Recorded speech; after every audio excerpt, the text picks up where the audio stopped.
We know that with her unique economic system, the United States produces 42% of the wealth of the world, although we have only 7% of the world's population and 6% of the land area.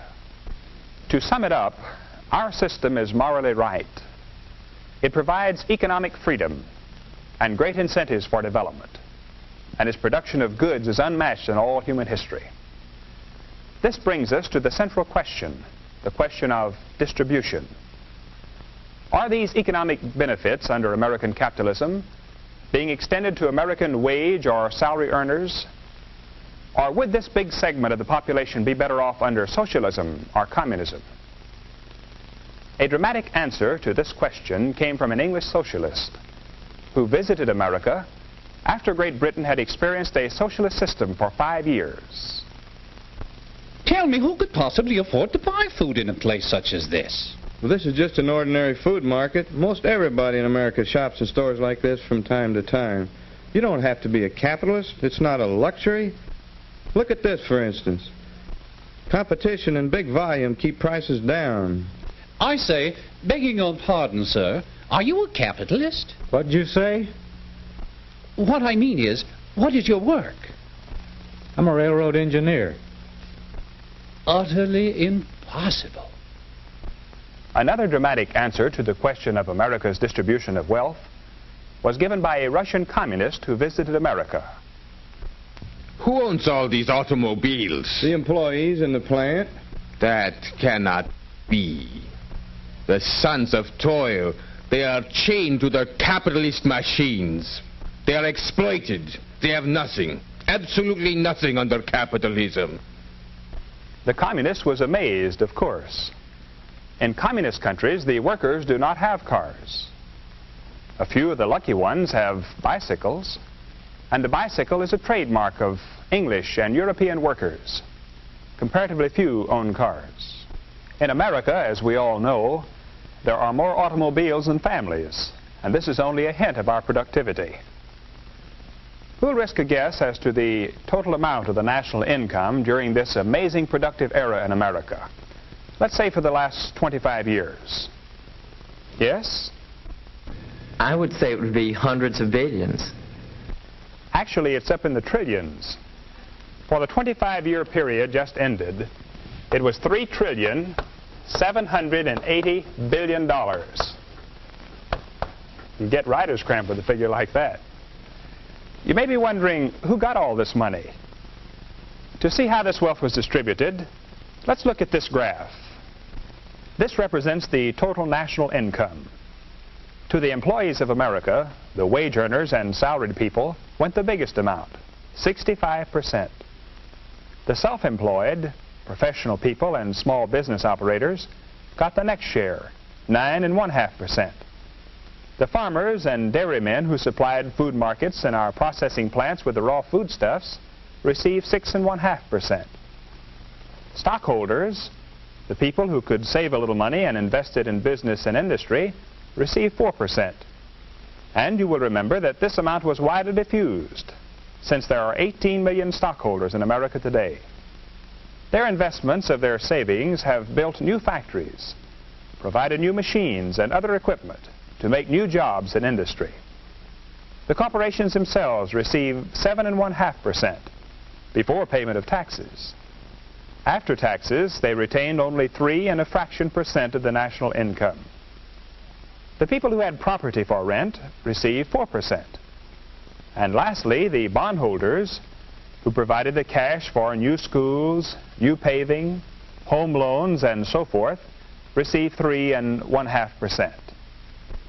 Now let's examine the distribution of wealth in another way. Let's examine the income by families. In the most recent year, for which we have statistics, there were approximately 50 million families in the United States. They received an income of approximately $272 billion before taxes. How was this income distributed among these families? Professor Gaines, aren't the majority of our families in the lower income brackets below $3,000 a year? Not at all, John. Nearly 21 million families, or 40%, received an income of $3,000 to $6,000. 15 million more families received an income of $6,000 or more. These two groups contain 70% of the population. That leaves only these with an income of $3,000 or less. Not to be overlooked, a good-sized group, 7%, received incomes of $10,000 or more. But only 3% were in the $15,000 and above bracket. And from this bracket came the bigger portion of venture capital or investment money to build manufacturing plants and to start businesses, thus creating new jobs and new products.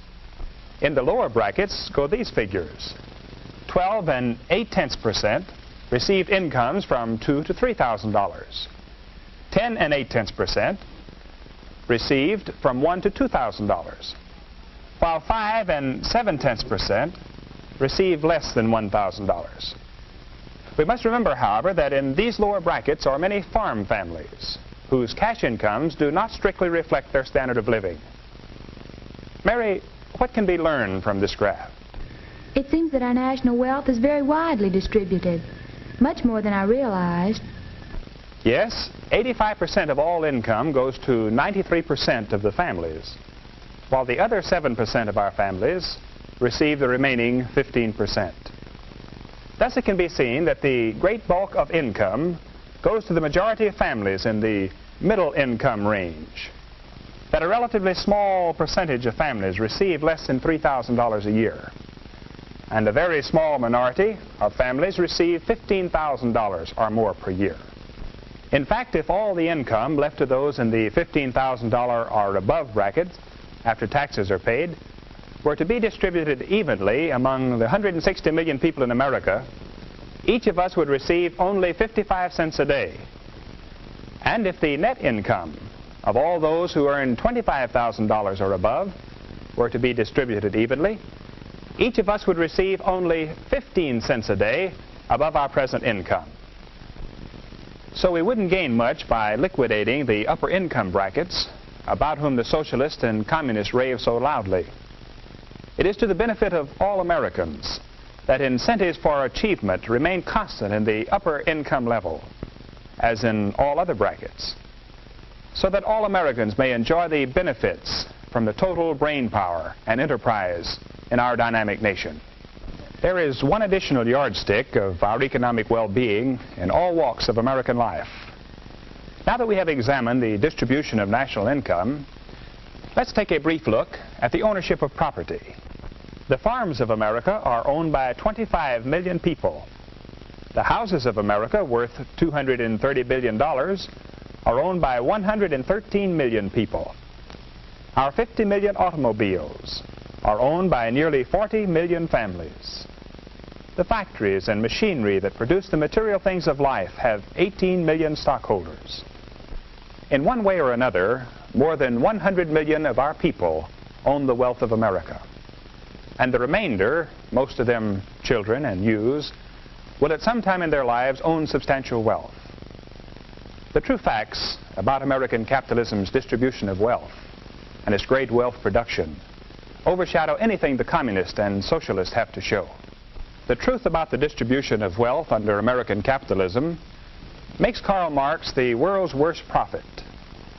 Marx, the socialist founder of communism, prophesied that under capitalism, wealth would be concentrated in the hands of fewer and fewer, while the great majority of people would suffer increasing poverty. The fact is that American capitalism has set a new standard for human welfare. And if we keep its basic principles strong and vigorous in the years ahead, the opportunity of every American for a still better living standard will certainly be enhanced. And perhaps even the disciples of socialism and communism will come out of their shadowy pipe dreams and join us in our march of human progress.